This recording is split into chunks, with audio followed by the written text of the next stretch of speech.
Lunes 20 de enero. Saludos, señoras, señores, bienvenidos como cada jornada a este espacio, a esta revista de prensa, a este recorrido que hacemos cada mañana por los kioscos, por las primeras planas de los diarios que se editan en Córdoba, Diario Córdoba, Diario El Día, Diario ABC. Un paseo que como cada lunes nos acompaña en este paseo Francisco Pollato. Paco, bienvenido. Hola, buenos días, José. Director de ABC Córdoba. Bueno, pues rápidamente empezamos. Vamos con el decano, con el Diario Córdoba, que habla de agricultura en su titular de apertura. Titula: la falta de rentabilidad lleva al campo cordobés a cambiar de cultivo. Trigo y girasol pierden presencia mientras crecen el olivar y el almendro, que es un cultivo que se puso de moda hace unos años y que efectivamente le está ganando espacio. Los herbáceos ceden, dice el titular, a los leñosos. Venimos ya bastante tiempo hablando de este asunto, cómo se está perdiendo la biodiversidad en el campo y cómo además algunos de los cultivos que se pierden son más sociales, son muy sociales, con lo que lleva de pérdida de mano de obra también. Efectivamente, es la dinámica que nos estamos encontrando, ¿no? La almendra se ha convertido, digamos, en el producto estrella, tanto por crecimiento de superficie como por el precio que ya se está pagando por el kilo de almendra, lo que está derivando a una, no vamos a decir a una huida masiva, pero sí a un traslado y a la siembra de este cultivo. Y aquí se dan varios factores. El primero, la búsqueda de una rentabilidad en el campo. Siempre hemos dicho que los costes que soportan los agricultores o las empresas transformadoras son muy altos en ese sentido. Entonces toda la investigación, toda la técnica que se emplea en ahorrar esos costes, en mecanizar el campo, a fin de cuentas, redunda de forma negativa en esos cultivos sociales que siempre hemos dicho, ¿no? Tenemos el ejemplo del olivar superintensivo o intensivo, ¿no?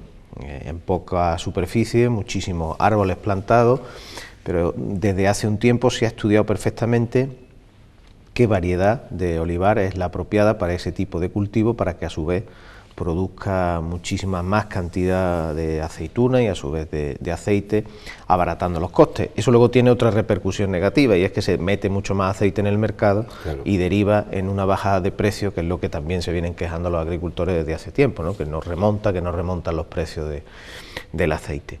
Y eso está también ya pasando en la almendra y en otra serie de cultivos. Por contra, la parte más social de los cultivos, el olivar es una de ellas, pues bueno, todavía se sostiene como el gran pilar de la agricultura en Córdoba. La naranja, que bueno, ha mantenido la superficie en la provincia, pero es verdad que también anda con unos costes y unos muy altos y unos precios muy bajos, que prácticamente hemos tenido inviernos que hemos visto, y recordarás cómo se regalaban las naranjas, porque el precio de recogerlo era mucho más caro que dejarlo en el árbol.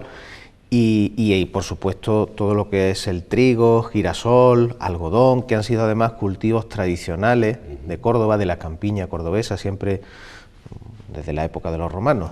La campiña cordobesa era la que nutría el cereal a Roma, ¿no? Una zona muy rica, ¿no?, en ese sentido, por sus propiedades de cereal. Con lo cual estamos viendo que se está produciendo un cambio importante de tendencia en la producción del campo. Y además siempre hablamos de la agroindustria, tanto el algodón como la remolacha, generaban, pues aunque sea una industria básica, la azucarera, la algodonera, que hemos visto cómo se han perdido los de la capital, las azucareras y algodoneras que había, y cómo poco a poco desaparece incluso la provincia, muy poca azucarera y algodonera. Sí, bueno, hay que recordar que Córdoba, y en concreto la zona de Alcolea, fue la primera de España donde se cultivó la remolacha. Y a partir de ahí pues se creó evidentemente una tradición que hizo de Córdoba, al igual que ha sucedido con el algodón y la famosa algodonera, lugares de referencia en los años 50, 40, 60 en cuanto a esa industria manufacturera, pero evidentemente la competencia fue feroz y eso acabó pues prácticamente como el rosario de la aurora, ¿no? Y se han perdido, ya digo, Córdoba ha sido siempre en la agricultura un factotum, digámoslo así, en la economía española, ¿no?, y en la economía andaluza. Lo que pasa es que ha ido cambiando y variando sus referentes y sus referencias que ahora mismo tiene en el olivar, en la investigación del olivar, en la calidad de los aceites y en la propia economía y estructura económica de ese cultivo, ¿no? Y evidentemente los costes y la búsqueda de abaratamiento es lo que está condicionando esta llegada de nuevos cultivos, no solo la almendra, también el pistacho, etcétera, etcétera, ¿no? Se están buscando siempre opciones y buscando rentabilidad. El vino, por ejemplo, la uva, en este caso, sí que lleva un camino en los últimos 10 años desastroso, ¿no? De pérdidas de hectáreas, se está perdiendo mucha superficie, es verdad que se está ganando y se está haciendo un gran trabajo en cuanto a la calidad y promoción de los vinos, pero es otro de los cultivos sociales que pierde fuelle. Sí, el tema social es importante porque el campo es fundamental que haya trabajo para que se quede ahí la gente joven. Decías tú la azucarera de Alcolea, creo que fue Conde de Torres Cabrera, que la puso en marcha y que era una colonia incluso. Y un castillo que sigue hoy, un palacete, digamos, del siglo XIX con forma de castillo que sigue allí abandonado. Y es muy curioso porque en plena, digamos, alrededor de Alcolea se encuentra uno la estampa de un portentoso palacete y fue él precisamente quien creó esa colonia para la... Y si vas por el río, que eso lo conozco yo, hay un molino precioso junto al puente, el puente antiguo de Alcolea, donde bombeaba el agua hacia la estructura, que se considera bastante bien puesto el molino y está un poco fuera de la ruta habitual. Pues son esos rincones que de vez en cuando hay que escaparse para conocer. Pero me refiero a una experiencia muy social. Él creó mucha mano de obra en esa zona, no solamente buscando rentabilidad del producto, que también la tendría, como decía Paco, fue pionera en España en la producción de azúcar a partir de la remolacha, sino que fue pensando en colonizar, en crear un puesto de trabajo, familia y riqueza, algo que ahora quizá el campo está mirando otras rentabilidades con poco incentivo de la institución. Sí, efectivamente. Ese modelo colonial de crear asentamientos en torno a cultivos, que también se ha producido en muchos lugares de la Vega, del Guadalquivir, no solo en Córdoba, también en Sevilla y en la Campiña, bueno, y hay ejemplos de pueblos que existen gracias a eso, ¿no? Pues da la imagen de esa vocación social de la agricultura. Bueno, seguimos avanzando. Trae Diario ABC hoy en su sumario, la página 2, un balance sobre la recaudación del impuesto de sucesiones. Saben que una de las promesas del equipo de gobierno de la Junta de Andalucía, PP y Ciudadanos, era abaratar este impuesto, el impuesto de sucesiones y de transmisiones también. En este caso, la recaudación ha bajado un 20%, algo que no es negativo, sino que según lo ve el equipo de gobierno, el consejero y el presidente, es positivo. Se han perdido, en Córdoba, entre comillas, hablo de ese perdido, 6,5 millones que se han perdido porque se han quedado en los bolsillos de los contribuyentes. Bueno, esto está lo de siempre, no es interesante, no es progresivo o no este impuesto. La verdad es que ya antes pagaban solamente los que tenían una herencia muy muy alta. Efectivamente, pero la última reforma que puso en marcha el gobierno de la Junta, del Partido Popular y Ciudadanos, digamos que es el que ha permitido esa última barrera o esas últimas barreras que quedaban de topes de dinero que se heredaban, más luego todas las transacciones o donaciones que se puedan hacer de padre a hijos o familiares. Yo creo que es lo que ha derribado un dique que era un tanto incomprensible, ¿no? De hecho, estamos hablando de que hay 6 millones de euros más en los bolsillos de los cordobeses durante el año 2019, que eso redunda en su beneficio, y sobre todo lo que se ha venido siempre hablando de este problema. Nos encontrábamos con familias, con un nivel, vamos a llamarlo medio, y puede ser medio bajo, que de repente heredaban una casa, una finca, que más que un beneficio se convertía en un problema, porque evidentemente para poder mantenerlo... solamente aceptar la herencia. Efectivamente, para aceptarlo tenías que pagar un impuesto que no tenía, entonces en muchos casos esos bienes se dejaban, no se asumían, ¿no? Y se perdían, ¿no? Con lo cual... bastante triste por la parte, digamos, sentimental que además este tipo de situaciones esconde, ¿no? Que unos padres que trabajan durante toda la vida para legarle a sus hijos el poco o mucho patrimonio que tengan y al final se queda ahí estancado. Yo creo que la reforma a todas luces era muy positiva, esos son los primeros datos, ¿no? En un primer bosquejo, digamos, del año 19, que es el primero que se puede computar, y ya se libera esa cantidad de dinero, yo creo que es muy, muy interesante, ¿no? Y creo que es un dato a tener en cuenta, que además hay que entroncar, de alguna forma, eso es lo que hemos hecho en la información de hoy en el periódico, con otro asunto que, bueno, que ha levantado cierta polvareda, que es la reforma o los cambios que se han producido en las oficinas liquidadoras de este tipo de impuestos, en muchos pueblos de la provincia, que hay 15, me parece, son 15 las oficinas que hay repartidas. De la agencia tributaria. De la Agencia Tributaria de Andalucía, donde las personas que una herencia, una donación, etcétera, etcétera, tienen que ir a abonar esos impuestos. No ha habido algunos cambios que han sido interpretados de una y otra manera por parte de la Junta y del Partido Socialista, y que incluso no está muy claro todavía para los propios registradores, que son los que se hacen cargo en estas oficinas de la atención al público. Sí, la Junta insiste en que no lo cierra. No la cierra, pero hay algunas variaciones, por ejemplo, la cita previa, ya no puede ir uno cuando quiera, sino tiene que ir con cita previa. Es verdad que se mantienen los servicios, que se mantienen abiertas, pero el modus operandi interno, digamos, la forma de funcionar interna varía, ¿no? Pero en principio no supone un gran trastorno para la atención al público. Hay quien piensa que hay que seguir todavía bajo visor, que quizás sí que haya un cierre, pero que se haya pospuesto ante el conflicto. Ahora, como evoluciona en principio, dijo, creo que fue el viernes, el Repullo, hubo una rueda de prensa para decir que no se van a cerrar, solamente cambia su operativo. El diario El Día trae otra estadística en su portada, los desahucios, dice. Los desahucios que caen en Córdoba un 24% tras años de repunte. Bueno, aquí también pasa de dos perspectivas, ¿no? O de que por fin cambia el ciclo de la crisis, o es que ya no queda nada por desahuciar y todo lo que tuvo que desahuciarse ya se ha desahuciado, y que, bueno, hay mucha gente que tiene esa crisis habitacional porque no consiguió superar la crisis, no ha llegado a... Bueno, efectivamente la situación económica ha mejorado respecto a aquella época que veíamos imágenes y donde se puso el foco sobre la situación dramática, ¿no?, de los desahucios. El lanzamiento, sí. Efectivamente, pero yo creo que también hay dos factores importantes. Por un lado, las reformas judiciales que se hicieron para que de alguna forma los jueces también en sus pronunciamientos fuesen más benevolentes y menos estrictos, por decirlo de esta forma. Y yo creo que también las entidades bancarias mostraron una actitud mucho más dialogante por supuesto, por la presión ciudadana, eso está claro, ¿no?, a negociar caso por caso, a intentar buscar alternativas como los alquileres sociales, toda la masa de viviendas que los bancos se quedaron durante la crisis, pues en algunos casos que se utilizaran para evitar este tipo de desahucios. Los ayuntamientos de toda índole tomaron mucha conciencia del problema, y al final yo creo que entre toda esa suma de factores se pudo paliar en gran medida una situación que se sigue produciendo, pero no con el calado que llegamos a vivir en estos años 12, 13, 11, que fueron los más cruentos. Hablando de desahucio, con toda la diferencia que tiene, hoy concluye el plazo que ha dado el Ayuntamiento a La Pérgola para que abandonen las instalaciones. Dijo La Pérgola, o la empresa, la UTE de La Pérgola, que hay dos empresas, la Modo se llama, que no quieren irse, la de los chicles y el otro no recuerdo cómo se llama. Sí, era un señor que tenía... No, sí.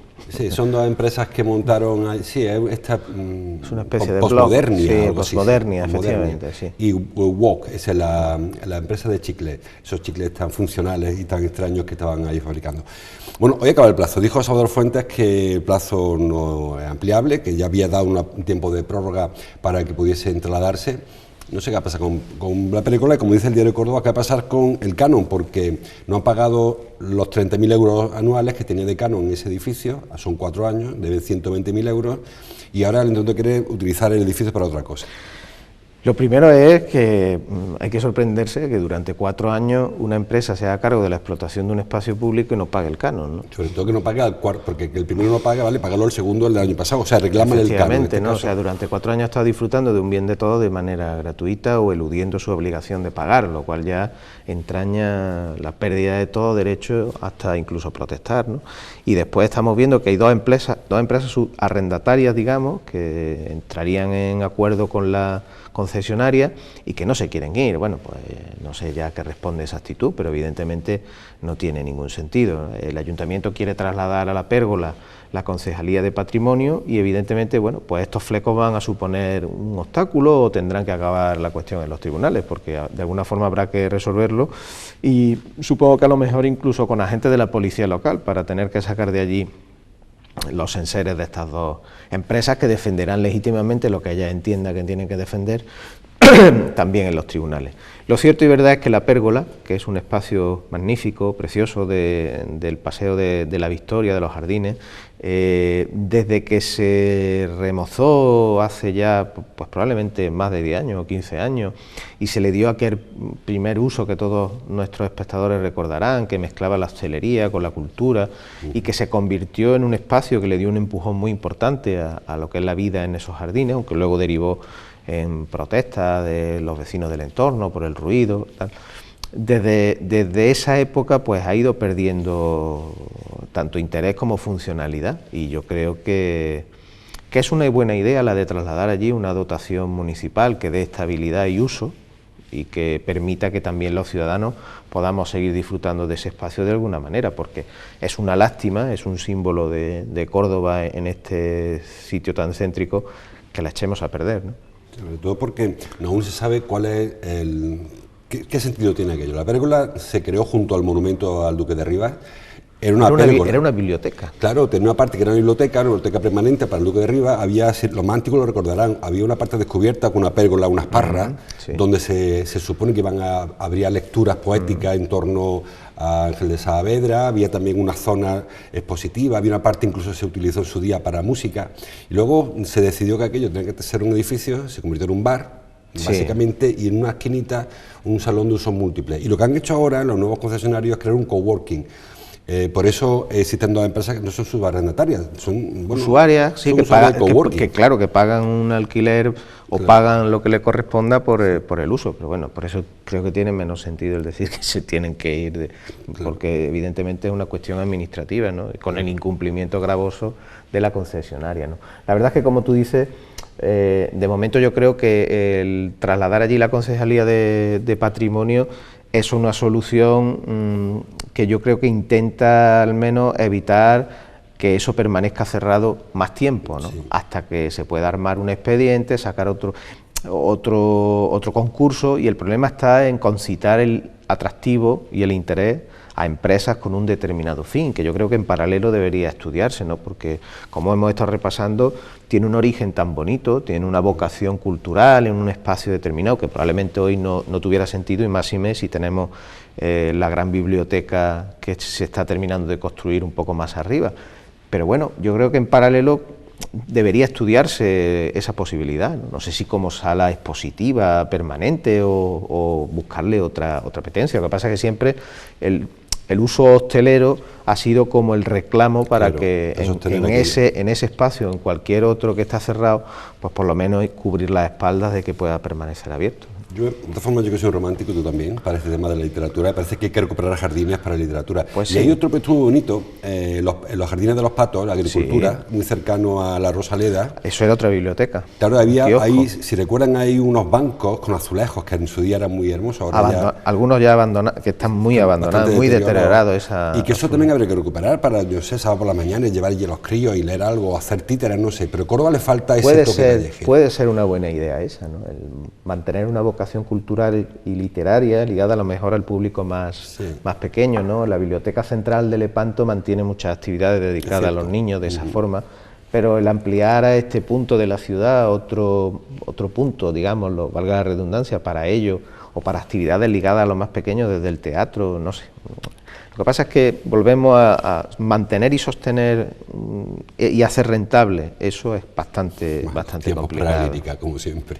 Bastante complicado. Pero cuando va al retiro, va al Parque María Luisa, pues sí, da un poco de cosilla, ¿verdad? Que teniendo espacios no se aprovechen en Córdoba. Más cosas. Dice el diario Córdoba que ABB alza el vuelo tras el conflicto laboral y tiene trabajo para todo el año. Todo esto todavía es pensa de ver qué hace Hitachi, porque Hitachi no acaba de implantar. No, sí, parece que la llegada no va a ser inminente, porque en el acuerdo de compra de ABB se incluía también unos periodos de aterrizaje, creo que culminarían en junio de 2020. Estamos hablando del desembarco de una gran multinacional en otra gran multinacional, eso no es de la noche al día, pero sí parece que la vocación, la intención en este cambio por parte de del director o de los dueños y en esa transición de la planta en Córdoba, pues viene cargada de más trabajo. Parece que ya hay carga de trabajo para todo 2020, incluso algunos encargos para 2021, y la plantilla o los representantes de la plantilla lo manifiestan de manera positiva, ¿no?, en la información que recogen hoy los compañeros del diario Córdoba, y que olvida de alguna forma o hace un poco más llevadero la salida final que hubo de unos 30 trabajadores con el ERE, ¿no? Con lo cual, siempre que se pone sobre la mesa un ERE en una gran empresa, un recorte laboral, siempre tiende uno a pensar que eso no va a ser ya recuperable, ¿no? Y que además parece que está dando signos de mala aventura para esa empresa y de que las cosas van a ir mal, ¿no? Pero en este caso parece que era un ajuste contemplado en esa compra, y que de momento sigue en marcha una planta muy importante en Córdoba. De todas formas, la línea de interruptores se cerró casi definitivamente, quedan transformadores, claro. Y de aquellos 1.500, 1.600 trabajadores que hubo en la época de CNMESA, incluso de la Westing, que es lo que recordamos todos los cordobeses más recientemente, ahora quedan unos 300 personas en ABB. O incluso ya un poco menos, con la última salida, ¿no? Evidentemente ya se ha quedado reducido, y el ERE se centró en esa línea de producción, o sea que realmente lo que ocurrió fue que se cerró una línea de producción, se mantiene otra, que es la que parece que está dotándose de más carga, ¿no? En el nuevo reparto, supongo, productivo que tenga la gran empresa, pero evidentemente la deslocalización, el reparto de los materiales productivos y de fabricación por todo el mundo, pues hace que al final lo que fue una gran zona industrial, pues acabe resistiendo de alguna forma. Los trabajadores confían en que se aproveche los terrenos de la Letro, que están muy cerquita, están pared con CNMESA, para que se amplíe, porque Hitachi incluso habló de ampliación. ¿Sí? Es una esperanza, bueno, poco fundada en el sentido de que no hay papel, sí, pero sí que hay esa esperanza. Bueno, si atendemos a este pronunciamiento optimista de los trabajadores de que empieza a llegar carga de trabajo, no tenemos por qué cuestionar que eso pueda seguir adelante y que, bueno, amplíe y potencie y especialice un poco más a la planta de Córdoba en ese apartado. Seguimos hablando de empleo. El diario Córdoba trae una foto que la firma Manuel Murillo del concurso ayer de la oposición a cartero y también administrativo en correos. 1.800 aspirantes para solo 45 plazas de correos en Córdoba. Bueno, las plazas son para todo el mundo, creo. No sé sí, si fue a nivel nacional, claro, fue una convocatoria. Ahí en total creo que son 4.000 plazas en toda España, 600 en Andalucía, 45 en Córdoba, pero los que la saquen en Córdoba pueden irse a otro sitio. Creo que eso no es cada uno la suya.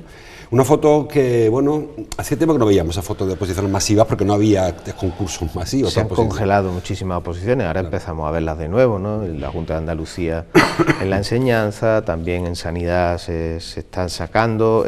La Junta de Andalucía ha creado ahora una especie de bolsa común de trabajo donde la respuesta está siendo masiva. En Sadeco se ha abierto también la posibilidad de una bolsa de trabajo y de otro concurso de oposición, la policía local, los bomberos, en fin, digamos que las administraciones, después de unos años muy duros, donde se echó el cerrojo a todo este tipo de convocatoria, abre de nuevo el grifo para la contratación de personal y evidentemente la respuesta está clara, ¿no?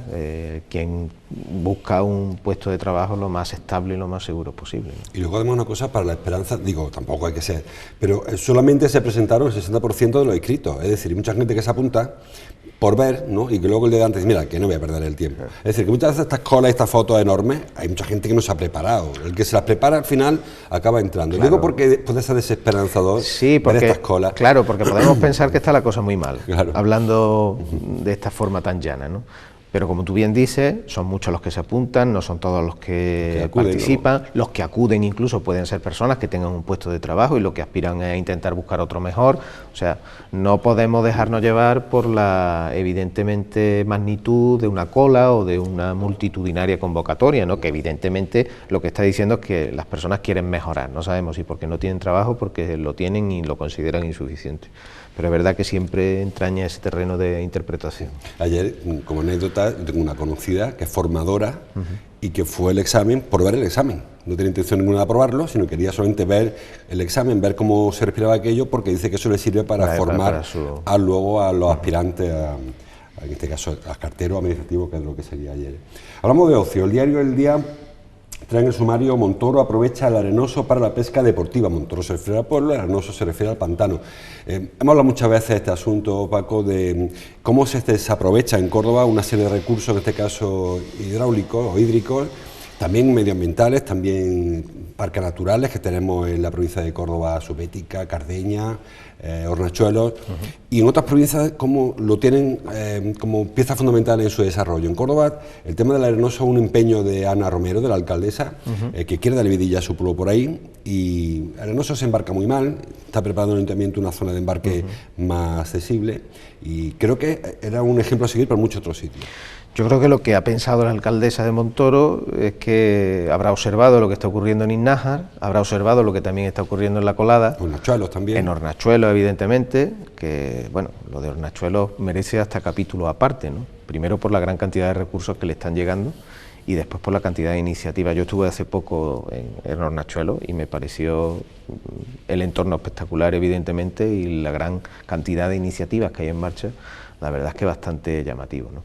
Es lógico, es normal. Es verdad que también hay una normativa muy restrictiva en cuanto, por ejemplo, a la pesca. Cada vez se le pone más inconvenientes a aquellos aficionados, y que los hay muchos, sobre todo me consta en el sur de la provincia, para poder ejercer estas prácticas, pero es un recurso que está ahí y que cuando llega el verano hay cada vez más turismo que busca este tipo de actividades de entorno natural. Y pongo el ejemplo de Innájar, ¿no? Lo de Innájar es, hay una empresa allí que es Alúa, que tiene una cantidad de recursos ya, desde aprender navegación en pequeñitas embarcaciones o hacer distintas prácticas en la playa artificial, en fin, dotado de una serie de recursos que me parece una alternativa muy interesante, ¿no? Sobre todo para zonas como la de Montoro, donde además de hacer un calor terrorífico y de tener un magnífico patrimonio, pues tienen que reinventarse y buscar opciones y recursos, con lo cual indudablemente un alcalde, o en este caso la alcaldesa Ana Romero, está en la obligación de intentarlo, por lo menos, ¿no? Sí, también lo hizo Marisierra Luque en Almodóvar, también hay un embarcadero allí, sí, una playa artificial, la de Valdarena natural, la de Innájar. La de Innájar. La playa que era natural, pero la de Almodóvar sí que era artificial, echó un poco de arena y montó ahí un merendero. Tenemos hablando del Mejillón Cebra, sí. Innájar, sobre todo, también en la Breña, que limita la actividad porque los barcos se quedan confinados en el lugar en el que... Y además es donde anidan, me imagino. Bueno, es que si tú metes un barco en la Breña, ya no lo sacas de la Breña, se queda allí a vivir. Hay una estación de desinfección, pero no funciona tal y como debiera. Pero me parece que es un recurso que en otros, cuando viajas a Cazorla o sí, viajas a Málaga... Jaén lo tiene muy claro. Claro, ves cada 4 pasos una área recreativa, una zona de embarque, sí, una zona de picnic. Aquí, ¿recuerda el proyecto aquel que presentó en su día, y te interrumpo, Izquierda Unida, cuando gobernaba Rosa Aguilar, Andrés Ocaña, en última etapa, en torno a Navallana, con una playa, con unos merenderos, y hacer la parte Sierra Morena, incluir este espacio? Se quedó, y aquello hace un montón de años. Yo creo que el turismo de naturaleza, el turismo activo que llamamos, está cobrando una fuerza inusitada. Voy a poner otro ejemplo de una información que dábamos recientemente. Doña Mencía tiene un aparcamiento de roulotte, de autocaravana, que en apenas 1 año o 2 años, creo recordar, ha duplicado o triplicado el número de usuarios. Es verdad que creo que era de forma gratuita y que ahora van a empezar a cobrar una pequeña cantidad simbólica. Pero es lo que estamos hablando, ¿no? Son pequeñas intervenciones que tampoco requieren muchísimo presupuesto. Tienes la materia prima, que son los parques naturales, en este caso el Parque de la Subética, en el caso, o en los casos que estamos hablando, entornos inmejorables, ¿no? Sierra Morena o Sierra de Cardeña y Montoro. Y yo creo que hay que apostar más, nos falta quizás cultura o nos falta todavía seguir dándonos cuenta de la cantidad de recursos, y a lo mejor estos pueblos tienen que apostar mucho más por el turismo de naturaleza, ¿no? Ahora que llega Fitur y que van a vender la excelencia y que todos los años nos venden y que se convierte en una especie de romería turística, yo creo que hay que tener, no sé, hay que invertir mucho más y tener mucho más claro que, sobre todo para los pueblos de interior, es fundamental. Y teniendo recursos, que es muy barato ponerlo en funcionamiento. Efectivamente. Pero porque si dijeras que es una inversión tremenda... Que voy a hacer un museo, que voy a hacer un...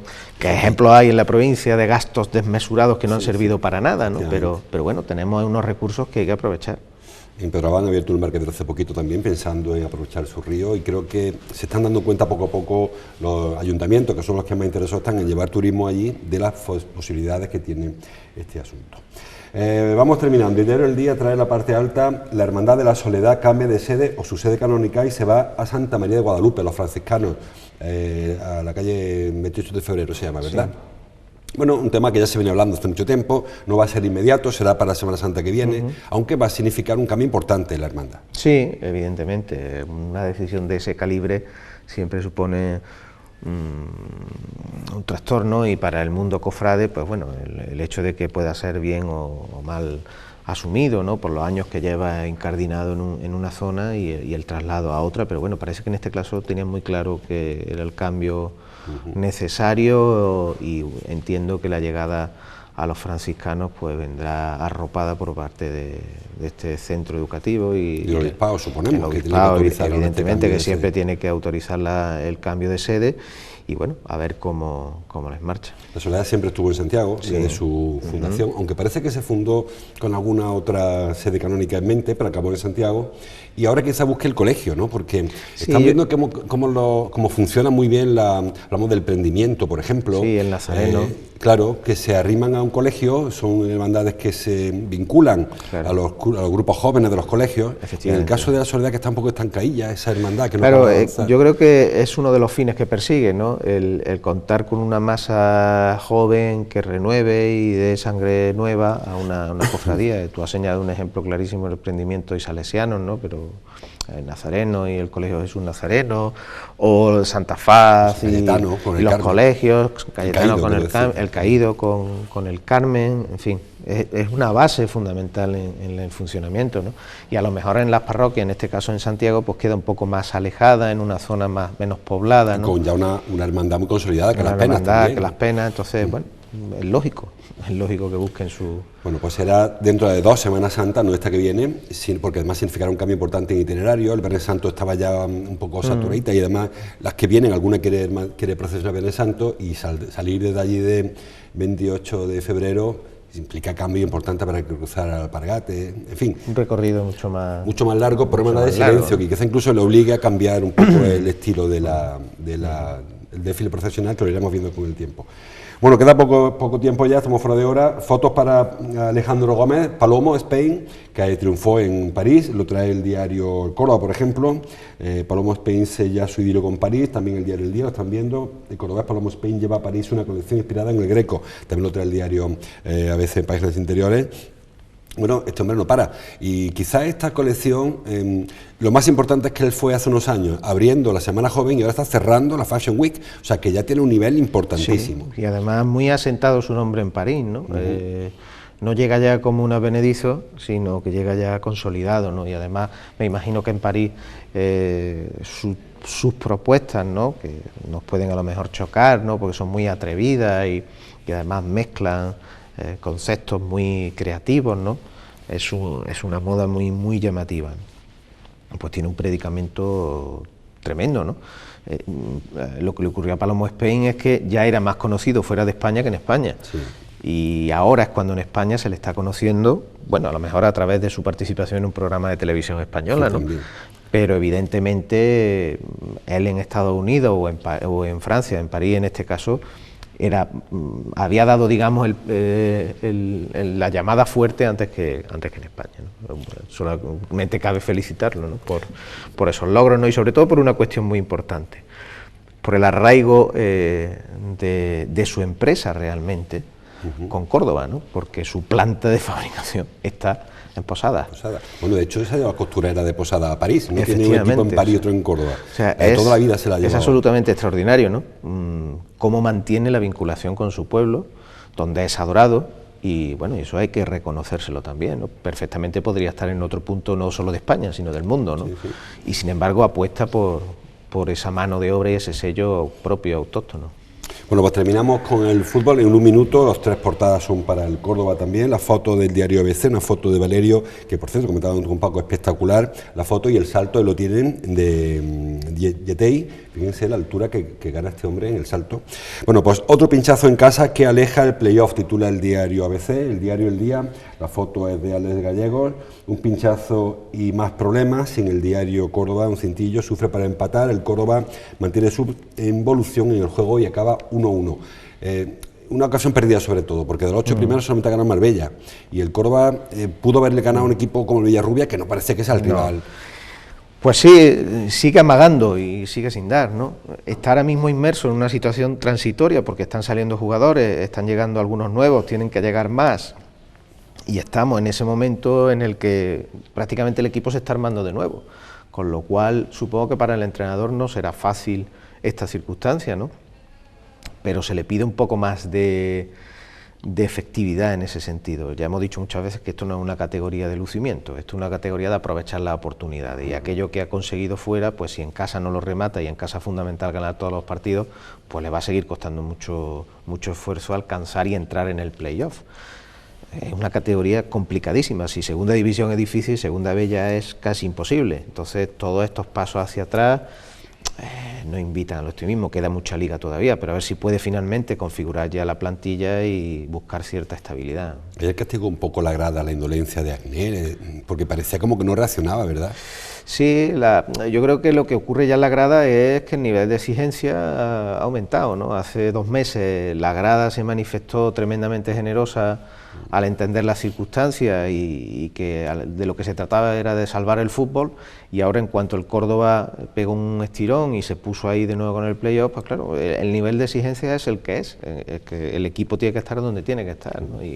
Y la gente, pues, la grada se impacienta en ese sentido, pero yo creo que hay que calmarse un poco y a ver cómo termina la recomposición. Exactamente. Y a ver si sale para adelante. Obusu se va a Carabaj. Obusu parece que está así a punto para irse al Carabaj. De salir, sí, de la disciplina, pero claro, nos encontramos con un problema en la delantera. Se ha incorporado Valverde, que jugó ayer, pero que lleva 3-4 días, aunque viene del Extremadura, y necesita más delantero y necesita armar más el equipo. Se ha ido Fernández, que también es un baluarte importante, un hombre con experiencia. Bueno, a ver. Bueno, pues confiamos en que sí, que dé tiempo para la reacción. Esta tarde, como saben, programa Tertulia con Nacho Serrano y sus habituales colaboradores para analizar el partido y la jornada de ayer. Gracias, Paco, hasta aquí llegamos. Gracias por tu visita cada lunes, gracias a ustedes, mañana nos vemos. Hasta entonces, como siempre, gracias por su atención.